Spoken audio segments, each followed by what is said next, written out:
Hello and welcome to Deep In Pact, a proud member of the Duff Network where we dive deep into Warbo's most inhuman work 5 years on.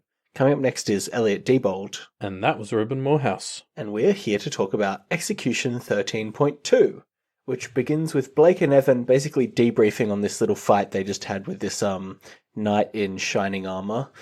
And they're just kind of debriefing, figuring out, is Blake about to die? You know, all that good stuff.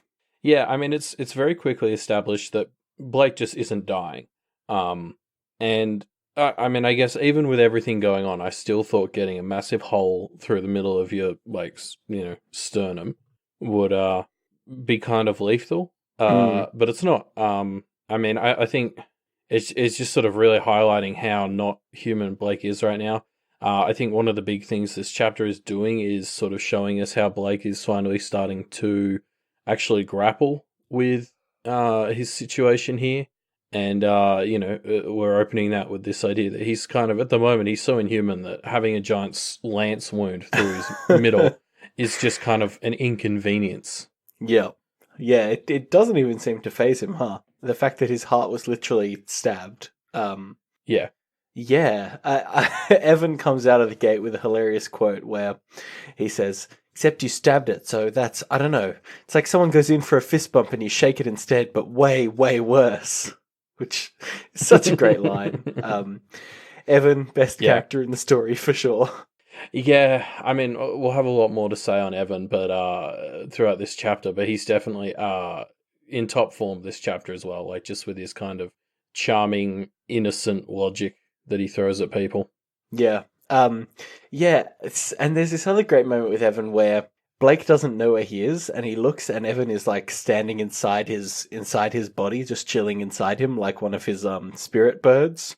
And so Blake basically just got stabbed in the heart, and Evan goes in to like fill up the hole. Like, I absolutely love that. Like, it's basically explicitly saying Evan is the heart of this. Yeah, I love this. I hadn't thought of that. I just sort of took it for the hilarious moment it is where Blake loses Evan, and it's like, oh, he's inside the hole that I got stabbed with. But you're right, it works so well as this sort of embodiment of how Evan is just filling in the gaps of what Blake is missing right now. Yeah, filling in the gaps in Blake's humanity specifically, right? It's hilarious. So to get off the Evan hype train for a moment here. And get on the Evan concern train. He thought that Blake had actually attacked Alistair and was like, didn't really intervene, seemed pretty cool with it. This chapter, I think, is really showing us just how much Evan is willing to put up with from Blake, how much evilness. Yeah, I mean, it's kind of crazy what he sticks by with this chapter and how little he kind of calls Blake out on what has happened so far. Like, he mentions some bits, but he seems so, like, unsure in general. Like, his general policy whenever Blake is like, what do you think I should do? Evan's like, I don't know, let's ask somebody even more better. And it's... Yeah, I mean, it's just, as much as Blake is sort of going through a crisis this chapter of trying to figure out what his plan is now, Evan seems to kind of be going through the same thing, but we don't have enough context about what he's going through to know exactly what's happening inside his head. I'm just concerned. I mean, there's, as it's brought up in this chapter, he has bits of the abyss in him. That's probably not good. That's probably not helping. Yeah, this chapter kind of explicitly calls attention to that, and maybe that's what it's starting to hint at is, like, this is the chapter where I was kind of like, okay, Evan really should be doing something about this, and he's just not, and the only other thing we get about it is that he's got some abyss parts in him, so maybe that's the connection we're meant to draw. Yeah, I mean, it definitely seems like a connection that's left open for us to draw. The other thing is we've had a number of hints throughout the story recently about how Evan and Blake still have something between them. Yeah. And so, maybe that's probably not a good thing at the moment either, if that's the case. Like, there could be some transferal of bad things either way taking place. Like, Blake could be draining Evan of humanity, or Blake could be feeding Evan abyss. Either way is awful. Yeah, it doesn't seem good for Evan at this point, right? No. whatever the cause is, the effect seems to be that Evan is less sure of what monsters look like, which is not great. Yeah. So Blake basically sees the Behaims fighting off some others and has this brief moment of like, oh, should I help them? Nah, I better not. That would be too complicated. But should I attack them? Like he actually he seriously Yeah. considers joining the others team here, which is like weird. Yeah, although is it, I mean, you know, he does bring up the point he was trying to kill these people a while ago, so like it all for me is this crisis that he's going through of like at the end of last arc, he was kind of reduced to just this violent idea of I'm going to kill all the monsters and everyone who's done bad things is a monster.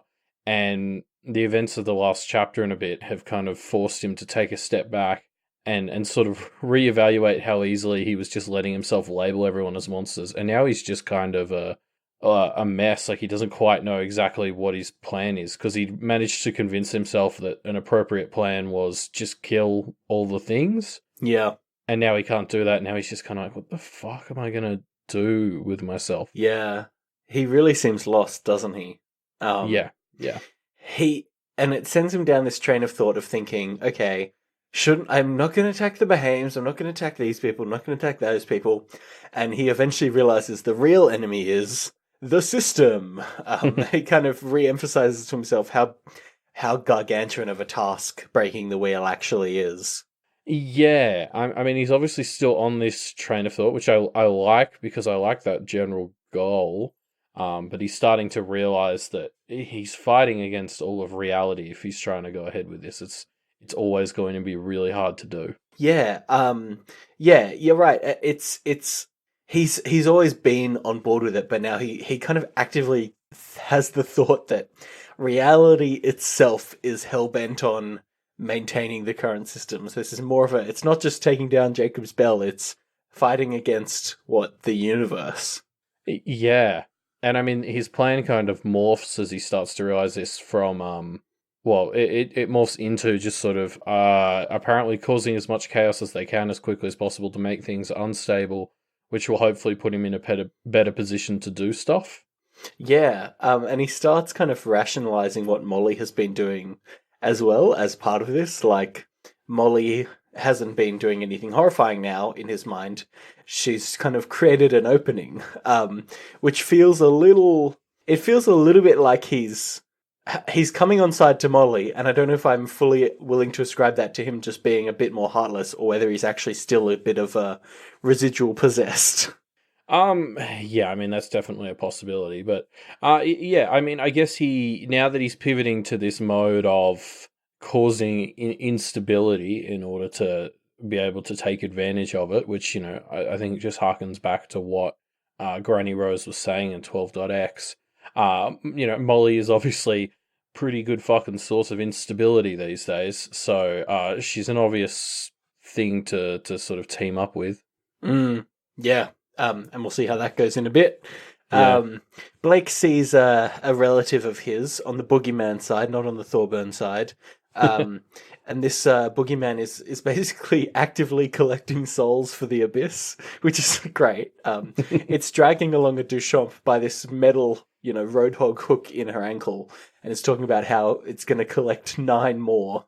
Yeah.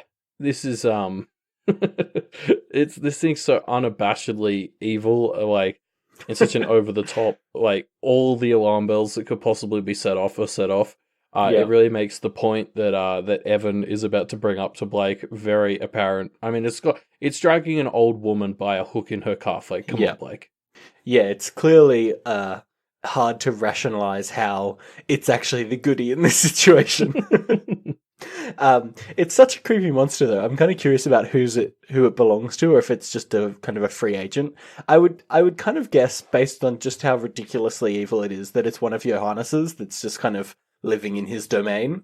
Yeah, I agree. That's probably the safe bet. Although the thing with the Duchamp alliance is that there's such a variety of types of practices they bring. That's true. You can't I don't think you can rule the Duchamps out of having a hand in anything at this point. Yeah, they could have someone using boogeymen. Yeah, exactly. I mean, they had a necromancer. I mean, this thing's horrible, but the necromancer also didn't seem great. So there's no Yeah. they don't really seem, apart from diabolism, there doesn't really seem to be a line they're not willing to cross as a family. Yeah, which is I don't know, a bit of a arbitrary line, I think. Like, what's the distinction between necromancy being a scourge and being a diabolist? They all seem basically pure evil, right?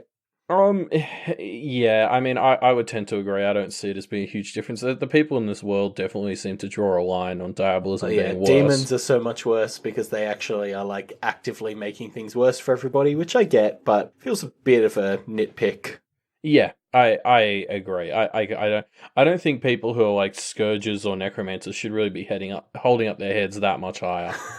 Yeah, I may be a scourge, but at least I'm not a Yeah, diabolist. yeah, come on. Yeah. So Blake and Evan talk more about this promise of Blake's to kill the monsters, and whether Blake is living up to it or not. And they kind of have this conversation about whether they should save this woman, and they talk for long enough that they just miss their chance, basically. Yeah, and so this is a sort of another thing where really what we're diving into here is how lost Blake is right now.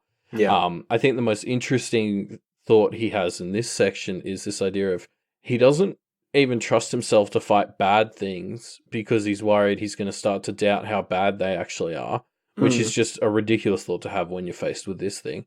But then also he can't trust himself around the good people, and I think what he's kind of thinking of here is the Cabal. Because he also doesn't necessarily trust himself to be good enough. So it's like he's not evil enough to be as evil as he wants.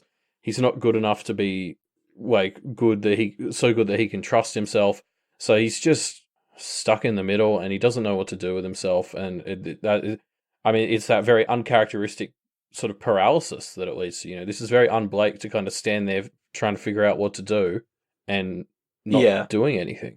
Yeah, it's perfect because it's not that he actively decides to fight it and fails, and it's not that he actively decides not to do it. It's that he just doesn't decide. Like, Yeah. he's so stuck in the middle that he can't even make a decision on this. And he has this thought of basically the way it ends is him going, "Well, it'll be too awkward for me to run after them and save her now, so I guess that's it," which is like such a cop out by him. I absolutely love it. Yeah, yeah. It's so interesting now that he's sort of finally starting to, I guess, have these two sides of him, the Abyss side and the old human Blake side, kind of actually seemingly waging a war within him, as opposed to one side just kind of catapulting ahead because the other one doesn't realize that there's anything going on. Yeah. Yeah. I'm glad that Evan is at least making him aware of this enough that he can Yeah, start confronting it, right? Because it has just been quietly happening so far. yeah. I mean, Evan just spends most of this section of the chapter being like, yeah, but that's a giant monster with chains that's like killing people, and kind of trying to nudge Blake in the right Yeah. direction. It's so clearly evil. Yeah. So, interestingly, though, Evan does nudge him towards this, but Evan never comes down and says, like, Blake basically says, "Evan, make this decision. I can't." And Evan kind of doesn't feel like he can either. Mm. Like, he doesn't come down firm. Like, I don't know. How much has Evan been corrupted that he can't recognize enough that this is a monster?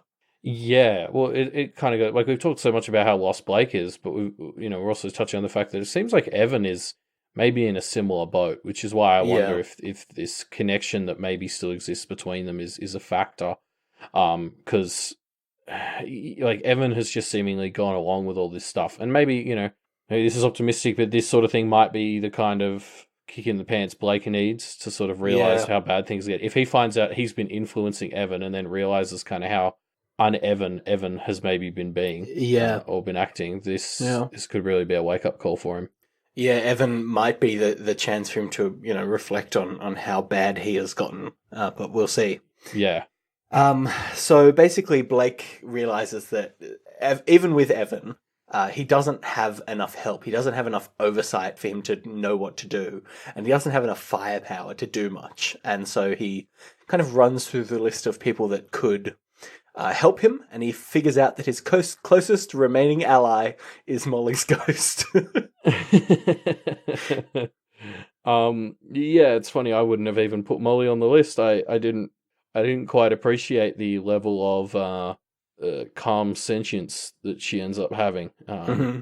So I mean, it's kind of a good call by No, Blake. yeah, But it was the right move, I guess. I mean, everyone else on the list is right. It is worse, except maybe the Cabal. I think there's an argument to be had there, but Blake kind of just shuts it down, which is probably fair. Mm.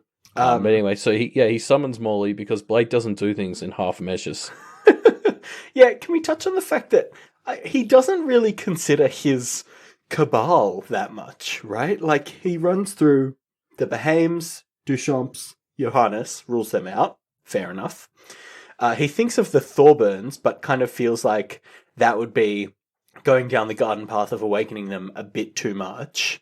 And he thinks about Briar Girl and Crone Mara, but he never really thinks about the Cabal or Rose. But Rose, I kind of get. I think I'm surprised that he doesn't go back to the Cabal.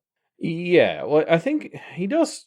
Does he not? He definitely touches on the idea of the rest of his family, like Peter and stuff, the Thorburns, and he's like, no, that's a terrible idea. Yeah. Then the Cabal. I think it comes back to the fact he has shut down that idea twice already in this chapter, separately, and like I believe we're sort of seeing here what Rose was talking about, where he just doesn't trust himself to go back to them. I think he phrases it as "I don't want to go," or "I don't want to think about them," which is just. Yeah, I just think he's not quite ready to confront them, which this would obviously involve. Yeah. I don't know. I mean, Rose is probably a good, like, I don't know. Well, Rose is the person that he should go to, right? No, because only if she's not with Alistair. I mean, the problem is she's too tied with Alistair, and Alistair's now, like, on Team Kill Blake, so... Well, he kind of is. I don't know. I feel like if he can just kind of do a quick, hey Rose, come in this alley and let's chat, I feel like it would work out okay. I don't know. Yeah. Well, I guess I think part of the reason he made that deal last time was because he was under duress. Yeah. He didn't want to make that deal, but he had a lance to his throat. Now he's kind of away, and he's kind of like, oh, maybe I'll just not attack her or something, I guess. Yeah. Which, she pointed out last chapter. He may get twisted around till he thinks it's the right thing to do, but yeah. I don't know. I don't know if I agree that Rose is necessarily a safe option. I think you could be right, because the whole thing was balance, and I mean, Blake got stabbed a couple of times. Let's even things out, right? Yeah, it's all even Stevens now. But yeah, so he summons Molly, and there's this line he says to her, which I think is hilarious. He basically says, "Don't hold on to your grudge against the Behames. Think, Molly. Don't just ride on instinct." Blake, when did you learn this lesson? And how did this somehow get through to you at some point? This is the most un-Blake thing I've ever said. Like, more than anything else, this convinces me that there's actually no Blake left in there. Yeah, talk about the pot calling the kettle black. Yeah, I mean, this is a very hypocritical statement for Blake Thorburn to have made. I'm interested to see. I mean, I guess he did sort of overcome a lot of it last chapter when he got ready to make the agreement with them. So, yeah, we'll see. Because at the same time he was making an agreement with Rose, which talk about grudges. There's a lot of interesting sort of bits in this conversation as he kind of tries to talk Molly into their super team up. Team Dead Thorburn heirs. Yeah, I mean, the only thing worse than a living Thorburn heir is apparently one that's already been killed. Yeah, man, the Thorburn heirs really come back with a vengeance. Yeah. The worst thing you can do is actually kill a Thorburn heir. That's the real lesson of this book. Just leave them be.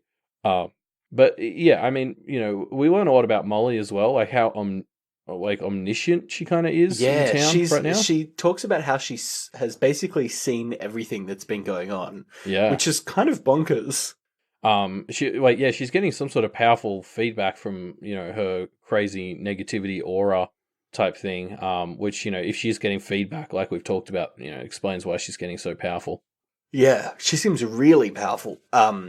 Blake and Molly basically make a deal that they're gonna team up, and Blake kind of helps her realize that the only person who's vulnerable is Sandra. The Behames kind of know Blake's MO a bit too much, and Johannes is kind of untouchable.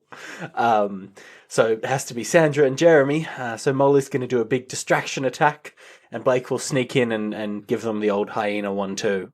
Yeah, and so I mean, this conversation is where we start to understand where Blake is at now, because he is kind of dictating the terms to Molly.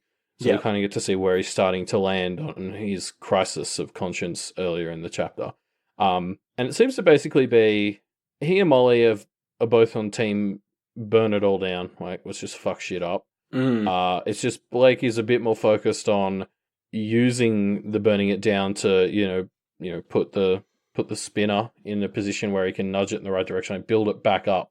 So he's just kind of trying to direct Molly now. Like, this is where he's at now. Is he's okay with using this negativity force. He's just wants to direct it or point it in the right direction. Yeah, which is, I don't know, not a bad strategy. Use the powerful tools to burn down the system. I mean, it feels like it feels analogous to diabolism in a way, though, doesn't it? Like, yeah, but it's not. I mean, as far as we know, it's not leaving behind any permanent demon radiation. It's not making motes or anything like that. I wouldn't put anything past Molly right now. Yeah, fair. That's fair. It does.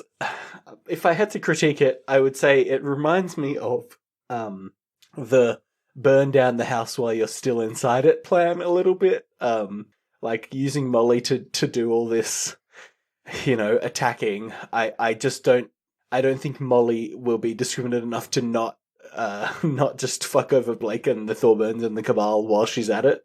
Yeah, I don't know. Maybe it's like a recency bias, but for me, it just kind of reminds me of what Rose Senior was sort of talking about with these spinning tops. It's just without any of the care that she talked about. Like she's trying to be careful, whereas Blake's just like, let's just fucking, throw bombs on this spinning top until it's nudgeable.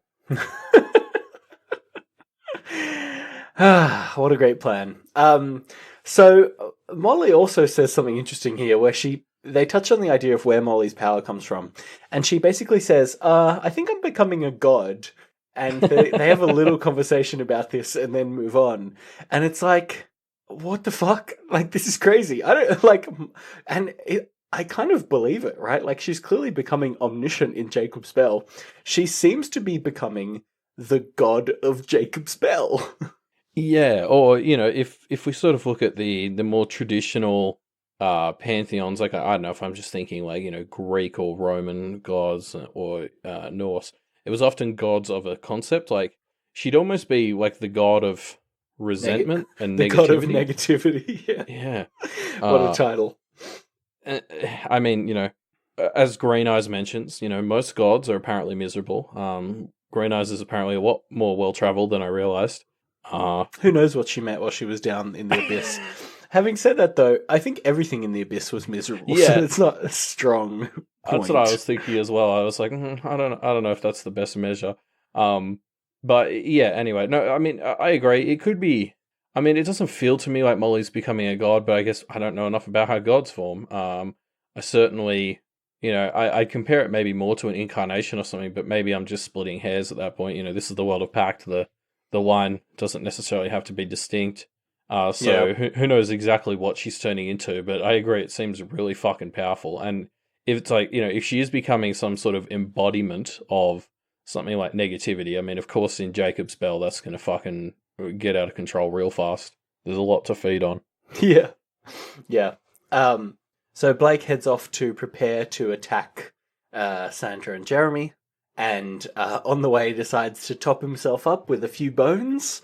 They look for some corpses, which they eventually find, and Blake eats their bones. Yum yum. Yeah. Apparently we're doing that now. Yeah, right? Like, on the one hand, I'm kind of glad that he's not feeding off of fear, but this is not better. He goes straight to the source, right? He does find already dead things, so feels a little bit better, I guess. Yeah.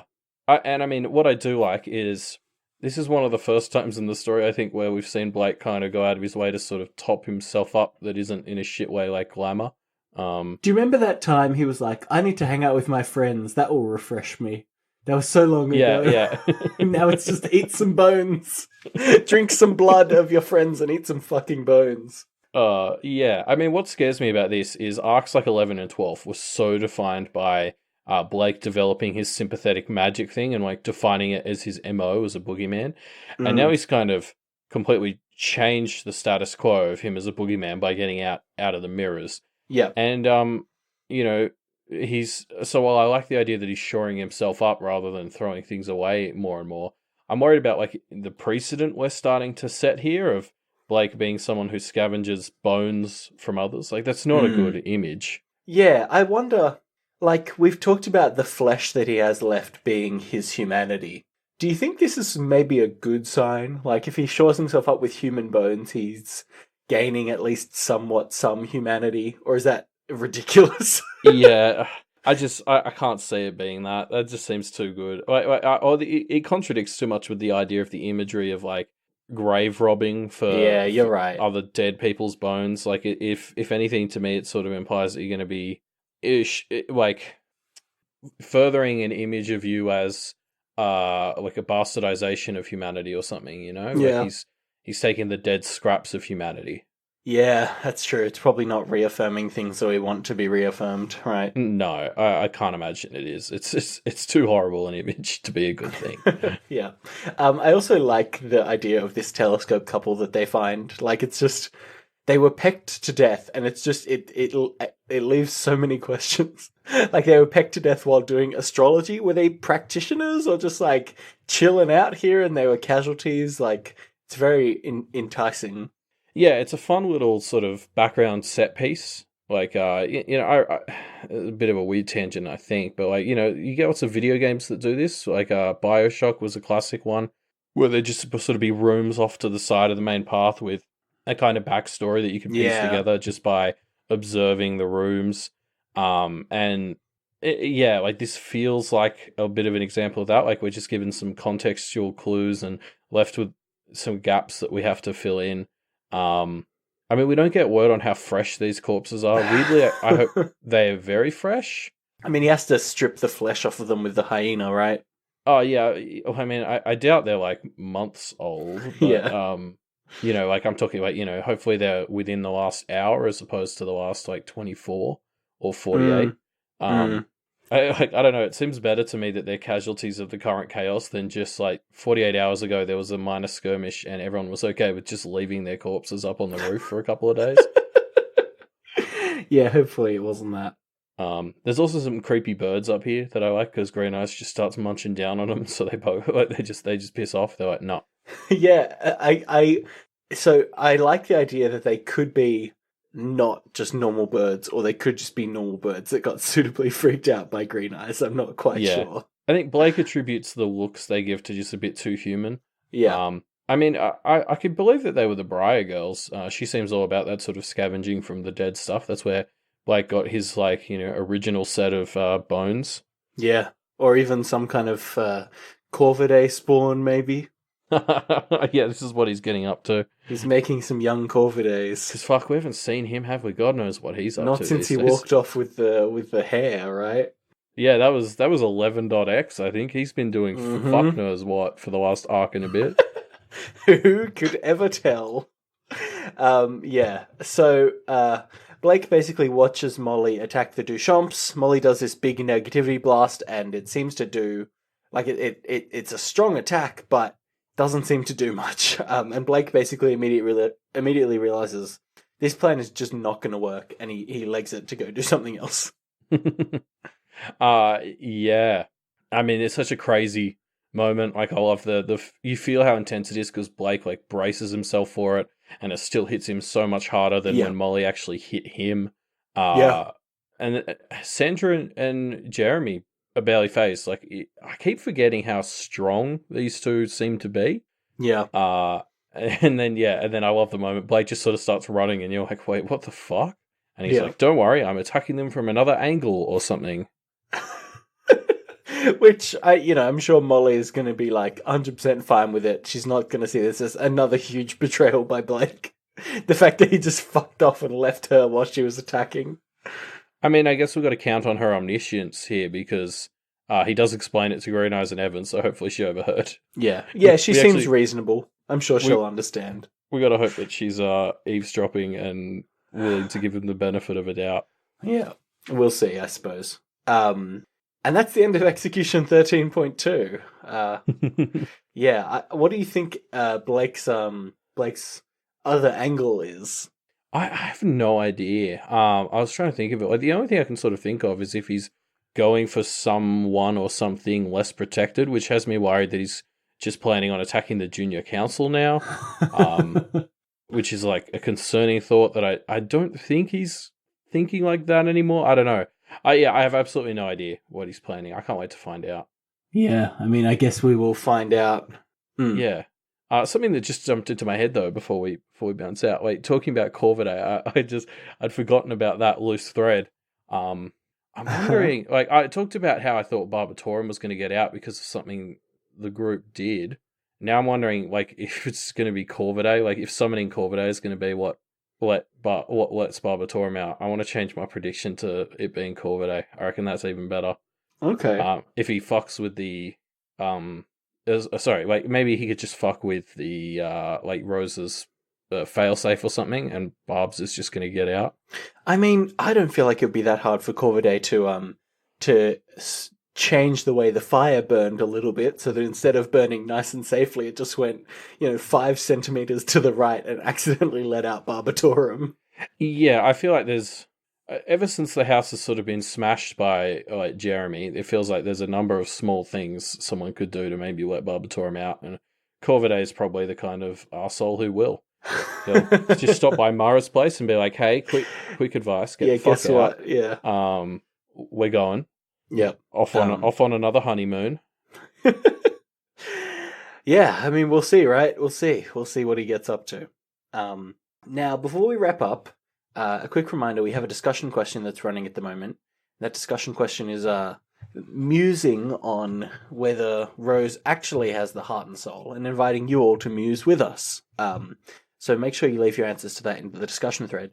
And we also thought we would do a little bit of a monster corner here. Now, we haven't had any new monsters in a little while, although we did have the hook man today. But I wanted to revisit an idea that I had a while ago that we never really got a chance to dive into.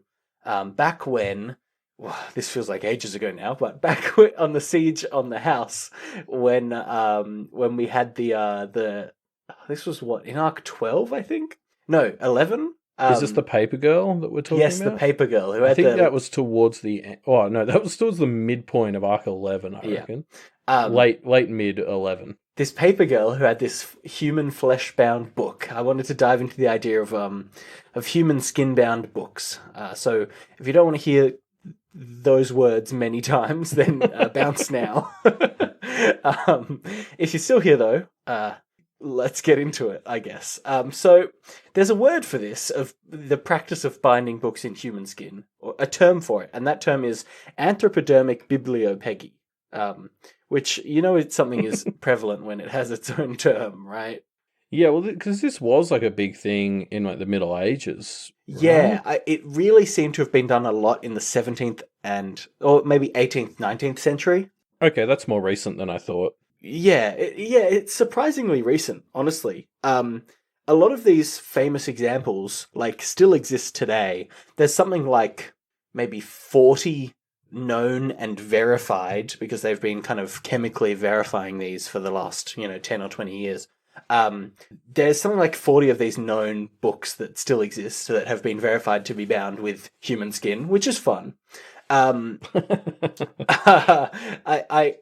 obviously this is something that exists in fiction as well, and we kind of got onto it from the paper girl, and obviously I think one of the most famous examples in my mind is the Necronomicon from the H.P. Lovecraft stories, and then from a lot of stuff after that. And this kind of starts a theme that is going to exist throughout this Monster Corner, where a lot of these books are bound in the flesh of their own authors. Like, their authors would write a book and then be like, you know what this book needs for a little pizzazz? To be bound in my own skin. And they would just do it. They say you put a bit of yourself in every story you write, but these guys might have been taking it a bit too literally. Yes, I think they misunderstood that that phrase. So an example I really like is this book called The Highwayman, Narrative of the Life of James Allen, alias George Walton. So, long title. This was an autobiography of a guy called James Allen, who was a highwayman, who was a robber. And this book was basically made from his confessions. he confessed to a lot of his crimes in prison when he was on his deathbed, kind of confessing to the warden of the prison who wrote them all down. And after he had finished confessing, he specifically asked for a copy to be made out of his own skin and sent to somebody that he really respected, because he tried to rob him once, and this guy was so brave that he ended up coming away with like a really big respect for him. And then the warden actually did this, which again is a twist. So yeah, this book still exists. Is one of the most well-known real examples of a sorry, what's the term? Anthropodermic bibliopegi of one of these books, right? That's such like that. See, that's one of those stories where if you put that in a book, I'd be like, no, this is too unbelievable. Yeah, exactly. It's awesome. Nobody would do this. Yeah, I wanted to touch on some more of the reasons why this was actually done. So one was to kind of spice up your own book, like the one with James Allen. Just kind of like, I guess as a way of like signifying the importance of the story, or kind of, it was done with autobiographies because it's kind of like, I don't know, like, it feels like a cool thing to do, I guess. Like, here's my life, and it's bound in me. Like, it feels symbolic. Yeah, well, I mean, this is like the hardcore version of, you know how like when you can pre-order a video game and you get the Steelbook edition. Yeah. It's the hardcore mode of that. Yeah, it's like the signed, it's like a level up of a signed copy. It's signed in the skin of the author. The other main reason that it was done was as a punishment. And so basically criminals would be punished by having the records of their crimes bound in their own skin. If they're lucky, they would be dead. If they're unlucky, they would be flayed, and it would be done while they were alive, which is pretty hideous.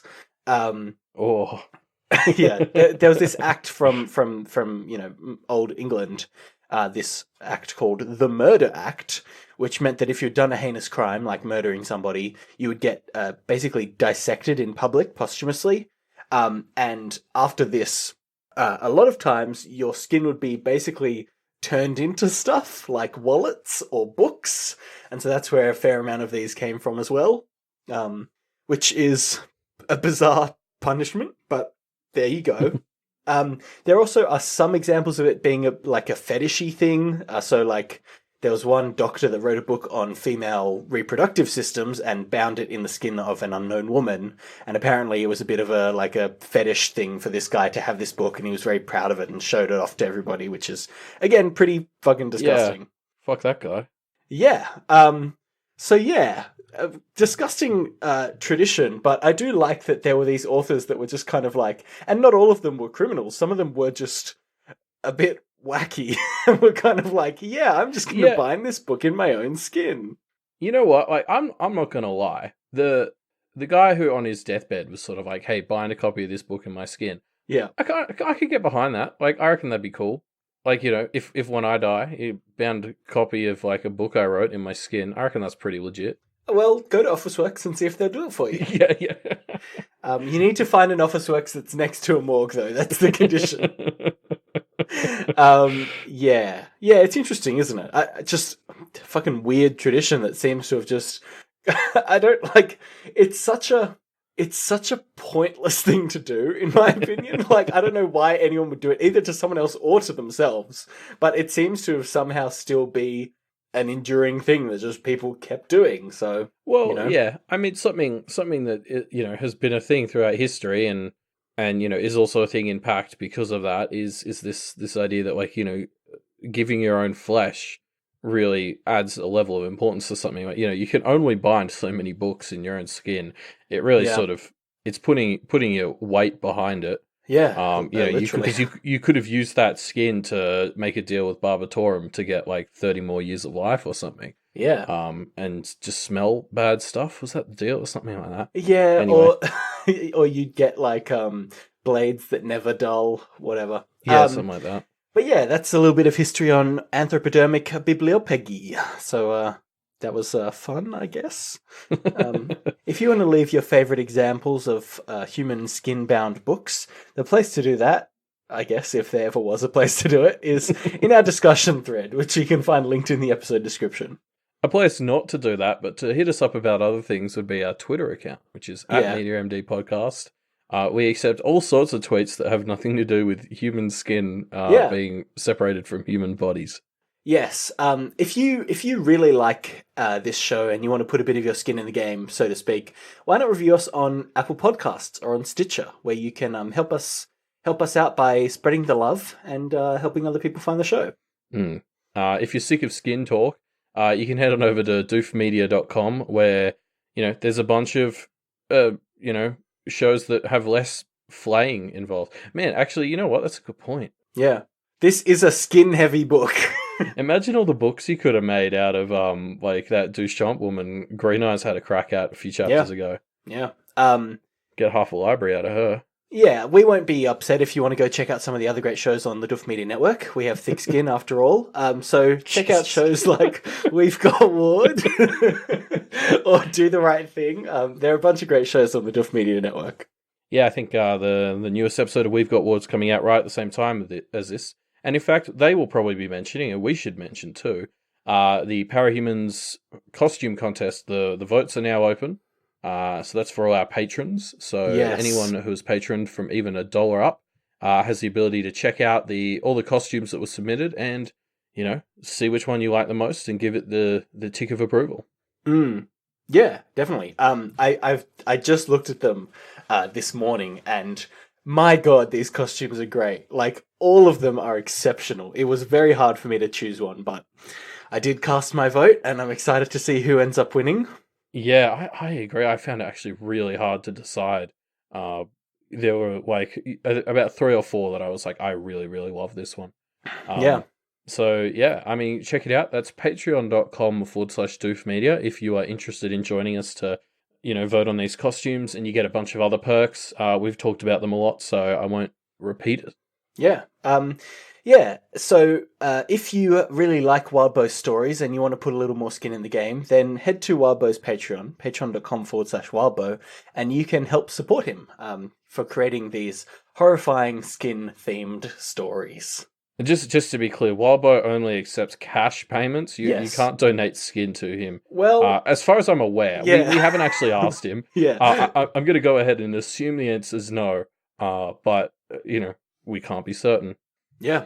And that's the end of our show. I understand why you wouldn't want to come back, but if you do want to come back for our next episode, we'll be talking about Execution 13.3 on Friday, the 8th of November. So we will see you then. See ya.